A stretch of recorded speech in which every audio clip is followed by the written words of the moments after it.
森永キャラメルミルクコーヒー機動戦士ガンダムのミニスケールモデル。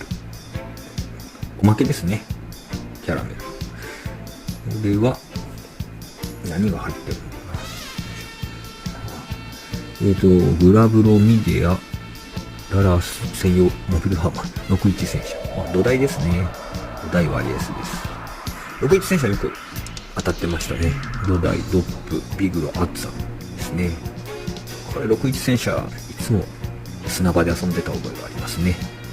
結構頑丈だったなと覚えがあります。土台も結構出来がいいんですよね。300分の1ぐらいになるのかな。